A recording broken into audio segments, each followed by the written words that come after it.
Hello everyone, this is Pungz, and welcome back to the channel. It's been a minute since you've heard me on the mic, because I was doing my thing behind the scenes. You know, if you follow me on Tumblr, I shared just a smidge about what's going on with that. I am recently graduated. We are now in a new year, and I'm here to tell you about my predictions for this new year. We have a lot to talk about and a lot to cover here, but I would like to preface this with I do have, of course, a fair amount of K-pop predictions, but for the most part, I can see just overall K-pop in general returning to possibly being a little bit more niche. By no means will it stop being $1 million, global industry, but I think that could also be the reason that I don't have quite as many predictions. But we'll see really what the gag is as the year goes about. That don't mean any of these predictions couldn't change literally tomorrow. Of course, maybe I'll try to do a mid-year update. And, the first half of this video will be all predictions. And the second half will be me hopefully going back in and, telling you guys what I got right. And we'll review it. But just jumping straight in, we're already going to kind of start off with something a little bit controversial, which is K-pop, centered bodily trends.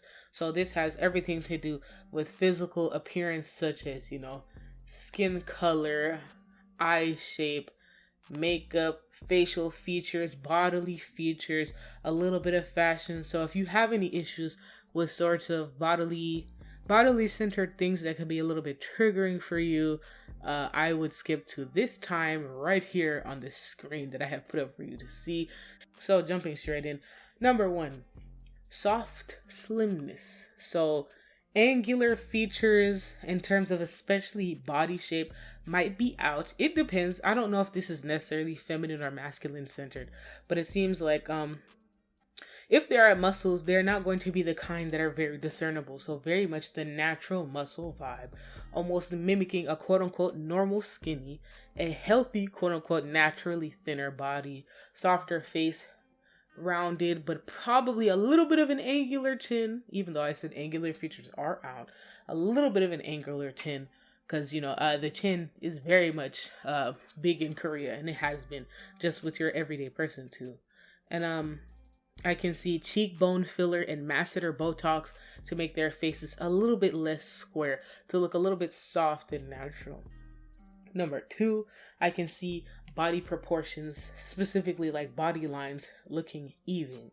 So meaning if somebody is petite, so smaller, shorter limbs, and smaller, shorter legs, they're going to be emphasizing those features to look symmetrical. And lanky tallness for tall people, the whole situation. So dressing to create a uniform shape for specific body looks. Number 3, I can also see porcelain doll features, so doll-like features for sure, taking a step back forward into the light. There's not going to be circle lenses probably in the same way that there was in the past. Circle lenses specifically also meaning eye contacts, not glasses. So you're going to have ice white, almost yellow blonde hair, skin whiteness, like to the point of almost looking unnatural. So for sure, editing, is just a thing, period. It's going to do what it does. Light pink cheeks with makeup, that whole shebang. Number 4, especially in makeup and cosmetics for idols, I can see jewel tones and muted tones, taking a step forward, as it seems that, that doesn't mean that it's a whatever, but muted tones can probably look good on a good chunk of people, especially, plus with editing. So, maybe leaning into a neutral situation. Number 5, for plastic surgery, specifically overall, especially as it relates to the face, is ageless faces. So faces that are like not necessarily like somebody who's 50 going to get a facelift to go back to like 35 years old. It's more so like faces that are chronologically ambiguous. So it's almost like it seems like this could be something that spans across the general Korean and maybe just the general human populace in general, that some idols don't look like their age in a way, if that makes any sense. There's just something about like their age, their face being frozen in time in a way, probably with regular maintenance, that makes them look permanently 35. So it's gonna look a little bit strange to maybe see their neck or their hands or even their bodily features, that it's like, this is the body of somebody who is broaching on 60, but their face has been 35 forever. Number 6, the attempts to have a shapely nose will continue in plastic surgery in Korea for sure. There is also a chance that there could be a trend in surgery where people and idols, but mostly idols I'm sure, are going to add imperfections potentially to their noses to make it look a little bit more natural looking. Number 7, there is going to likely be attempts to mimic a more normal looking body, i.e. a little bit quote unquote heavier. So the use of like padding, editing, will probably be used to have the illusion that they look a little bit more healthy, or maybe they actually happen to gain a little bit of weight so they look healthy. I suppose I can see this more so probably for a female idol. And number 8, hopefully, we're hoping and praying for this one too, is more natural veneers. So, normal tooth care type situation. So if an idol goes and gets their whole mouth redone, it's not going to be as unnatural of a shade of white, and maybe the teeth would look a little bit more similar to just having normal teeth, if that makes any sense. Switching categories, here we are now. We have K-pop music trends. Number 1, Japan will be receiving more Korean idol music than ever. Hopefully y'all like Japanese releases, and if you don't, you might just have to settle to kind of rehashing the old stuff and, other things sporadically released as they do. There's nothing wrong with that, personally, in my opinion, but I can understand where it's just like, damn, I'm trying to practice Korean and there's no Korean content for me to consume. Of course, that doesn't mean the whole of the industry will just fucking stop making music in, like, Korean. It's Korea, after all. Number 2, Korean idols might sing more often in, Chinese languages, so your Mandarin, etc. I can more so see this with SM and JYP. It makes sense, because, especially JYP, they have their other projects happening in other countries. SM, obviously, they have Wavy and other units that might be getting ready to be revealed with Chinese members. Number 3, some girl groups might attempt a more hip-hop focused sound during the second quarter of the year, but they might not all do very well at it. So for sure, this is giving like summer, late spring vibes around this time. Or it's late spring in the US, so this is like April and later, March and later type situation leading into the summer, May, June, July. Number 4, made for performance songs will continue to prevail. So there will be, concepts that don't translate as well through a video as opposed to just seeing it in concert, seeing it being performed or seen live. Number 5, love yourself / I wanna be me concepts will probably continue to be pushed, but through different genres. Not a bad thing at all. And of course, this is literally not shade to JYP idols, if any of you guys are thinking that, because I know that's a thing. But anyways, that's just a prediction.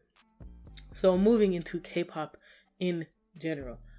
Number 1, 4th gen might actually be likely to continue dominating the mainstream up until contract renewal periods will come along, which I would say this year, if not also 2025, is when a lot of their contracts are going to start going up too. Number 2, 5th gen, or even later 4th gen, in my opinion, we don't have to argue about which groups are what generation anyways, are probably going to have to be using this year, especially by the end of this year leading into 2025, to actually get a foothold in the industry. But I don't think it'll be enough to prevent K-pop from becoming more niche as it is. But it seems like 5th gen seems to me to be having a bit of an issue with kind of like the guards changing, if that makes any sense. Number 3, K-pop will continue under a critical lens. So, fans, others, podcasts, other media outlets will continue to critique certain aspects of K-pop, such as racism, discrimination, homophobia, etc., etc. So analyzing the culture and the community in general, fan culture as it is, I'm not surprised. Number 4, YG Entertainment is likely going to try to prepare a supergroup situation similar to SM Super M and Got the Beat, and I can see it genuinely being feminine in my opinion, teaming up like Blackpink and Baby Monsters, and maybe if they could even get their hands on 21 again just to, you know, make an appearance, it kind of flows together. But there's also a small chance on the low that they might think about doing like a YG family song, like a co-ed situation, but you didn't hear it from me. Number 5, we might see the turning of Blackpink's image. So we might actually see Blackpink go from a group that is highly loved and also highly hated in some spaces to actually turning to being a group that is well respected. It's not that they're not well respected, but truly we might see their image change from what people used to assume about them in negative ways a lot, or critiquing a lot of things about them, to all of a sudden a lot of the things that happened in the past just kind of disappear, and Blackpink like has a more refined, different image. So we'll see if YG can pull that off. Number 6, Teddy Park is probably getting ready to use his producing skills to keep the same sound that YG has. So how to say this? That doesn't mean that they don't have any different sounding music, but there is a very particular sound that even whenever it's another producer that makes it, it's that this is a YG song, isn't it? Yeah, I can see 100% YG sticking to their guns in terms of musicality in their sound, in a way that becomes familiar, that actually ends up, you know, swinging them back to their success, even though people are saying that it sounds dated. So, we'll have to see what happens with that one. Number 7, there is a small possibility we could see mixed gender groups try something on the fringes. So this could mean small tier, mid-tier companies, Nugu companies, 100%, like having a majority female group with one male, or the opposite, a whole male group but with one female type situation. So they might start to experiment with a situation like that. Either way, it seems like there is somebody who has been really trying to experiment and figure out how to start paving their own way. Not necessarily like they're coming for a cards brand, but they want to see what the tea is. I can also see, moving into number 8, non-American fans are going to be taking American fans are going to be taking kind of a back seat. So K-pop in general might be focused on building their other foreign markets during that time. So that doesn't mean English music won't ever be released. It just seems that America is not really going to be taking as much of a hot seat. Of course, it's still very important in the market, but side-eye. Number 9. K-hip-hop is getting ready to make its invasion again, likely through the feminine, so the rise of some female rappers, female R&B artists, feminine people.